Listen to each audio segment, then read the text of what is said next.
E aí, vamos para mais um bloco de questões do nosso curso reta final do concurso da UF? Bom, o próximo assunto, deixa eu abrir aqui, é a questão da identificação de classes, estrutura e formação de palavras. Vamos lá? Questão 16. Acha permanentemente que a vida perdeu... Aliás, eu não passei aqui o slide, eu estou olhando aqui no material, na lista de exercícios de vocês. Agora sim, nós vamos ao slide. Acha permanentemente que a vida perdeu todos os seus valores, que não há mais ética, conceitos estéticos, nenhum objetivo mais profundo e mais humano a atingir. Nesse segmento do texto, há 3 ocorrências do vocábulo mais que se encontram sublinhadas. A afirmação correta sobre essas ocorrências é... Bom, gente, o que acontece? Nesse caso, a gente tem que identificar a classe da palavra pela conexão que ela estabelece. Vejam que aparece a palavra mais 3 vezes. No primeiro caso, a palavra mais está vinculada ao substantivo ética. E a pergunta... Opa, deixa eu voltar para cá. E a pergunta é, quando eu falo mais ética, a partir do momento em que está vinculado a um substantivo, lembra, substantivo é a palavra que dá nome. O substantivo é uma palavra variável. E o que está vinculado ao substantivo é variável também. São 5 as classes gramaticais que podem se vincular ao substantivo. Adjetivo, artigo, numeral, pronome e verbo. Quando eu falo em a mais ética, tem como a gente determinar quanta ética há a mais? Não. Então, nesse caso, esse mais é um pronome indefinido, ok? Pronome indefinido, pronome porque está relacionado ao nome, ao substantivo ética, e indefinido porque não tem como determinar quanta ética existe. Então, nesse caso, é pronome indefinido. Agora, nos 2 outros casos, a palavra mais, ela, no primeiro caso, está vinculado ao adjetivo profundo, e no segundo caso, também está relacionado ao adjetivo humano. Bom, gente, quando uma palavra modifica um adjetivo, assim como também pode modificar um verbo ou um outro advérbio, essa palavra a gente classifica como advérbio. Advérbio é um termo modificador que acrescenta informação a verbo, a adjetivo ou a um outro advérbio. Muita gente acha que advérbio só modifica verbo. Não é bem assim. Nesse caso, vocês observem que o mais profundo e mais humano são advérbios de valor intensificador, são advérbios de intensidade. Vejam só, nesse segmento do texto, então vou colocar aqui, ó, esse mais aqui é advérbio, correto? E esse mais aqui, deixa eu puxar lá para baixo, também é advérbio. Ambos advérbios de intensidade. A afirmação correta sobre essas ocorrências é as 3 mostram o mesmo valor semântico? Não. Os 2 últimos, sim. Valor semântico de intensidade. O mais é de indefinição, não tem como você definir quanta ética há. B, as 3 mostram classes gramaticais distintas, não porque as 2 últimas são iguais, ambas são advérbios. C, a primeira tem valor diferente das demais? Sim. Ela tem valor, ela é um pronome indefinido, tem valor indefinido, né? A primeira tem valor diferente das demais, sim, e as outras são advérbios de intensidade, por enquanto é a letra C. D, as 2 primeiras possuem o mesmo sentido, não, só as 2 últimas, e as 2 últimas têm valor de tempo, não, tem valor de intensidade, por isso que a resposta da questão número 16 é letra C de casa, beleza? Questão número 16, letra C, identificação de classe gramatical. Vamos à questão 17. O substantivo imprudência está ligado ao adjetivo imprudente. Entre os substantivos e adjetivos a seguir, assinale a correspondência incorreta. Essa questão já diz respeito à informação e estrutura de palavras. Por quê? Porque nesse caso a gente está falando de palavras derivadas. Vejam só. O substantivo imprudência está ligado ao adjetivo imprudente, porque imprudente, né, é a pessoa que tem imprudência. Então, são palavras, imprudente é uma palavra derivada de imprudência. Vejam só, na letra A, lei é um substantivo. E esse substantivo lei gera uma palavra derivada que é legal. Sim, legal é um adjetivo derivado do substantivo lei, assim como no enunciado, imprudente é derivado de imprudência. Morte é um substantivo que gera o adjetivo mortal. Acidente é um substantivo que gera o adjetivo acidental. Álcool, álcool é um substantivo. Pela sequência do enunciado, deveria gerar um adjetivo. E álcool gera adjetivos como alcoólico ou alcoólatra. A pessoa alcoólatra é adjetivo. Agora, alcoolismo é outro substantivo. Esse que foi o problema. Rodovia gera o adjetivo rodoviário. Então, observem que em todas as alternativas eu tenho, na primeira sequência, substantivos. E na segunda série, com exceção da letra D, todas as palavras, a segunda de cada alternativa, são adjetivos derivados do substantivo apresentado anteriormente, com exceção da letra D, que alcoolismo também é um substantivo derivado, assim como alcoólatra e alcoólico, são palavras derivadas de álcool, certo? Lembrando que lei, morte, acidente, álcool e rodovia são palavras primitivas. As seguintes são palavras derivadas. Por isso a gente está falando sobre estrutura e formação de palavras. Estamos abordando os dois assuntos. Na verdade, um é classes gramaticais, o outro é estrutura e formação de palavras. Palavras primitivas e derivadas. Nesse caso, todas elas são derivadas por sufixação. Acrescenta um sufixo ao radical das palavras derivadas.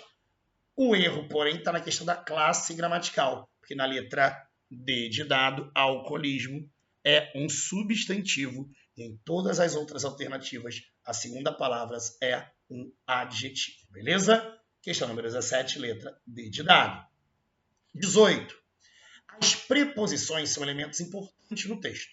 A frase em que a preposição demonstra valor exclusivamente funcional, sem valor semântico, é. O que acontece?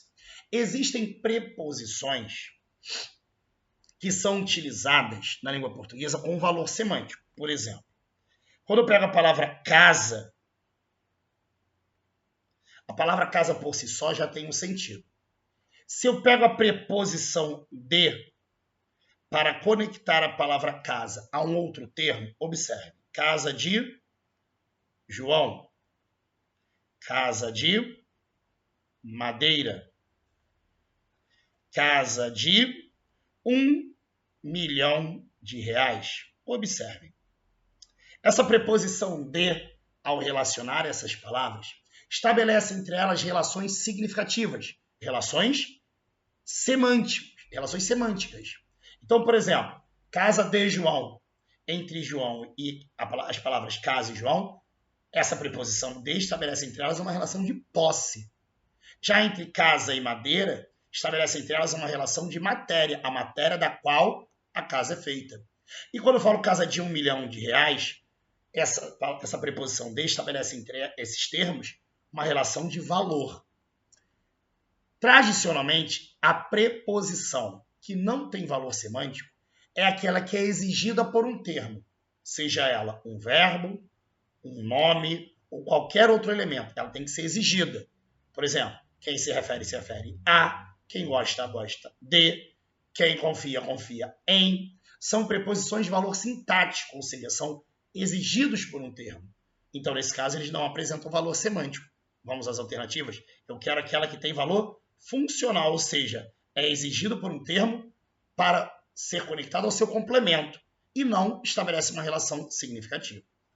No Brasil a diferença entre viver de ar e viver de arte, né? Veja que nesse caso o verbo viver não pede complemento.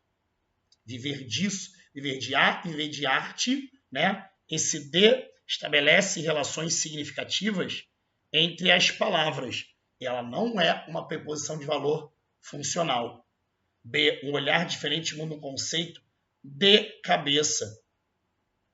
Veja que a preposição de não é exigida pelo substantivo conceito.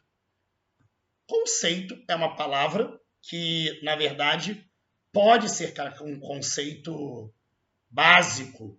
Se eu falo conceito básico, observe que a palavra conceito não necessita da preposição de. Eu coloquei porque eu quis estabelecer a relação entre conceito e cabeça. Não tem valor funcional. Se só posso escrever o que sou, e se os personagens se comportam de modos diferentes, galera, eu me comporto.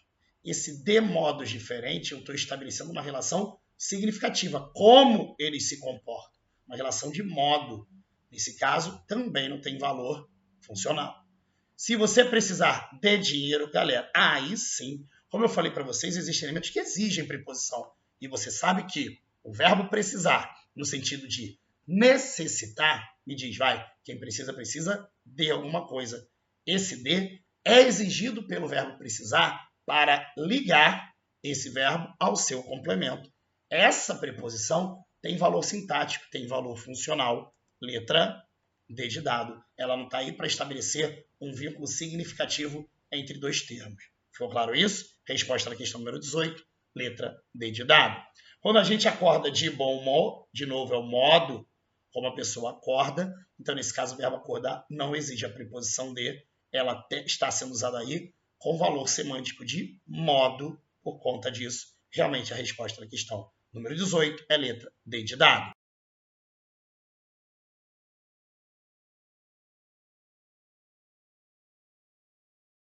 Salve, salve, focados e focadas! Estou de volta agora com questões sobre a Lei de Processo Administrativo Federal, a Lei 9784/99. Organizei elas aqui de uma ordem natural, né, a ordem natural da própria lei, pelos temas, aqueles que têm, obviamente, maior incidência.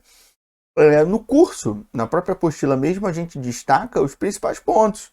E não dá tanta ênfase a alguns pontos da lei que não tem tanta incidência em prova. Notoriamente a parte do meio da lei, né?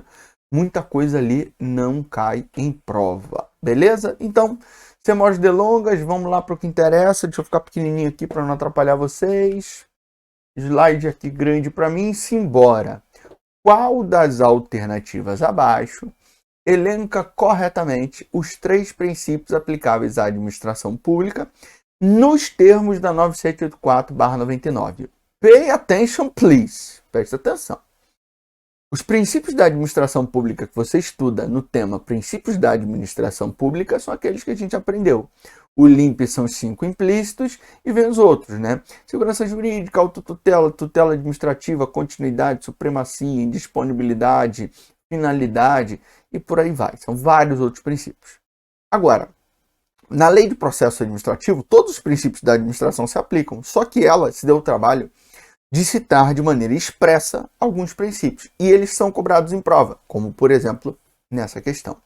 E aí a gente tem uma técnica de memorização que eu vou trabalhar com vocês agora, que é o famoso, ou pelo menos para mim é famoso, né? Momô. Vai falar pro seu cônjuge, companheiro, assim, ó, momô. Horrível. Peraí. Pronto. Assim, momô será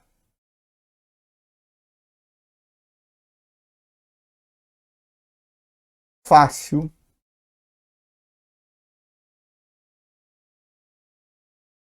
passar com o seu apoio. Vai falar assim, momô, amor da minha vida, momô, será fácil passar com o seu apoio. O que é isso? Vamos botar em outra cor aqui, ó. Então, os princípios estão lá no artigo 2º da 9784. É o princípio da motivação, que os motivos devem ser explícitos. O princípio da moralidade, respeitar preceitos éticos e honestidade de conduta. Da segurança jurídica, a administração não pode atribuir efeitos retroativos a uma nova interpretação da lei ou a nova lei.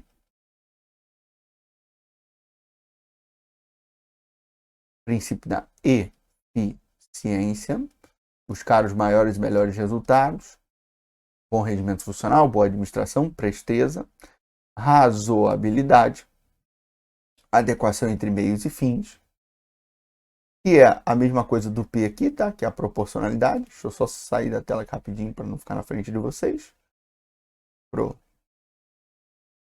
Proporcionalidade, tá? Depois nós temos o F de finalidade. O A é de ampla defesa. O C é de contraditório. O I, atenção, não é impessoalidade, é interesse público.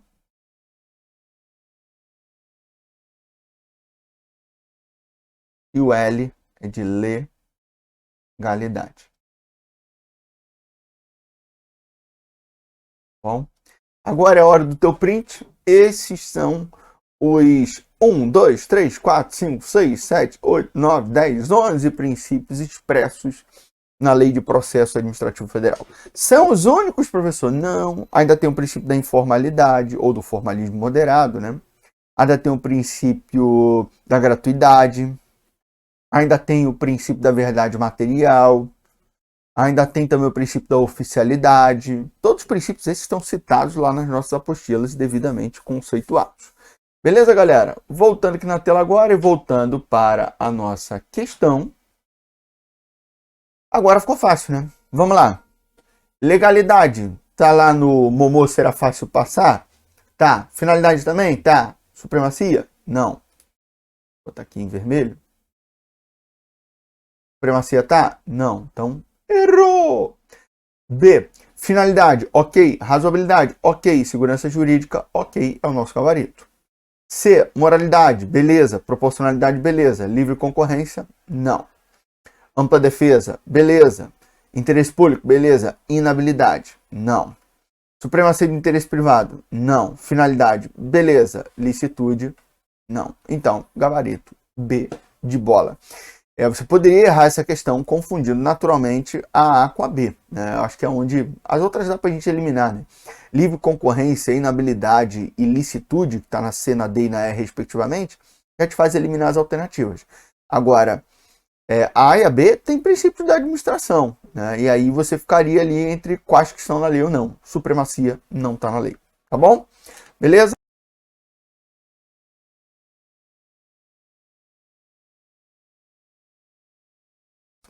Então vem aqui comigo, ó.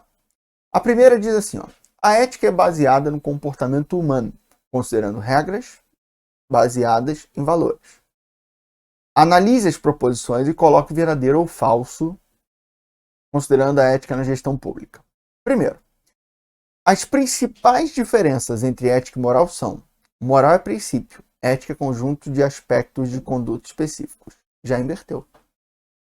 Moral é o conjunto de regras, é o que é aplicável, tá? Moral é o conjunto de regras, o que é aplicável, o que está previsto lá, pode e não pode, são padrões de conduta da sociedade, tá certo? Ética é filosófica, ética é o estudo da moral. Por exemplo, lá no Oriente Médio, a mulher é obrigada a andar de burca e não pode votar, por exemplo. A ética, que olha os padrões de conduta de todo o planeta e reflete sobre ele, fala assim: isso não tá certo, bicho, porque homem e mulher são iguais. Por que aí o homem não pode votar, a mulher não pode votar? Isso tá errado. Entendeu? Então, existe uma questão de análise da moral, e isso é a ética. A ética ela é especulativa, ela é filosófica, ela é uma ciência, ela é um estudo. A moral não, a moral ela é prática, é norma de conduta, é o que pode e o que não pode. Então ele inverteu ali. Já tá errado. Tá? Já tá errado. Nossa apostila lá, eu fiz uma tabelinha, inclusive, show de bola. Moral é permanente, ética é temporal. Ao contrário, moral é temporal, ela pode modificar ao longo do tempo. A ética tende a ser uma coisa permanente. Moral é universal, ética é cultural. De novo, ao contrário. A moral ela é de país para país, de local para local. A ética reflete tudo e dá a ideia do que seria o ideal. Moral é regra, ética é conduta de regra. Contrário, de novo, moral é aquilo que é admitido, é a conduta em si. A ética é o que deveria ser, é a regra. Moral é teoria, ética é prática. De novo, inverteu. Moral é prática, ética que é teoria. Segunda assertiva. O desvio ético compromete a capacidade de governar e representa risco à sobrevivência das instituições, sejam elas públicas ou privadas. Perfeito, isso está absolutamente correto. Não ser ético significa que em algum momento você pode ter um comprometimento. E terceiro, a gestão da ética transita em um eixo bem definido, constituído por valores éticos, normas de conduta e administração. Perfeito também. Perfeito também. Então, galera, marque a alternativa correta, sequência correta, falso, verdadeiro, verdadeiro, sair de casa. Ok? Segunda questão diz o seguinte, questão 62 do curso, né? Dentre os princípios da ética na prestação de serviços, o que consiste em não deixar que gostos e preferências pessoais interfiram no que deve ser feito é conhecido como moralidade, imparcialidade, civilidade, objetividade ou excelência. Galera, evidentemente que o gabarito aqui é impessoalidade. Não tem, né? Marca o quê? Imparcialidade. B de bola. Ok? Questão 63. E aí a gente olha agora para o decreto 1171/94, que diz o seguinte. De acordo com o Código de Ética Profissional do Servidor Público Civil do Poder Executivo Federal, aprovado pelo Decreto 1171/94, há deveres fundamentais e vedações ao servidor federal. Marque a alternativa que contém uma vedação. Muito boa essa questão, porque eu já vi várias vezes ele botar isso. Marque a vedação. E aí o cara olha e fala assim, gente, mas tá tudo certo. Por que ele vê que está tudo certo? Porque ele vê que todas elas foram copiadas e coladas do Código de Ética. Só que ele não se liga que a questão pediu a vedação. E ele está vendo tudo correto, os deveres. Por exemplo, desempenhar as atribuições do cargo, alternativa A, olha lá. Desempenhar a tempo as atribuições do cargo, função ou emprego de que seja titular. Isso está errado? Isso tá certo? Tá certo, mas não está certo de acordo com a questão. Por quê? Isso não é proibido. Isso é um dever. Eu quero a proibição. Dever não tá certo no contexto da questão, porque eu quero a proibição. Entendeu? Meio cruel isso, né? Mas vamos lá. B. Jamais retardar a prestação de contas, condição essencial da gestão dos bens, direitos e serviços da coletividade de seu cargo. De novo, isso é um dever. Tá perfeito. Mas eu quero a proibição. C. Ter consciência de que seu trabalho é regido por princípios éticos que se materializam na prestação de serviços públicos. Tá certo também, mas é dever. A única proibição deve ser a alternativa D. Dar o seu concurso a qualquer instituição que atente contra a moral, a honestidade ou a dignidade da pessoa humana. O que é dar o seu concurso? É contribuir, né? Então você imagina, a gente teve agora o escândalo da Salton, né? Da empresa que promovia trabalho escravo. Você é um servidor, você pode ter, por exemplo, participação numa empresa. Você não pode atuar na empresa, você pode ter participação, você pode ser um investidor, alguma coisa do tipo. Dar algum tipo de consultoria pela empresa. Quando você descobre isso, a grosso modo, você não pode dar seu concurso. Contribuir com esse tipo de organização. Beleza? É isso.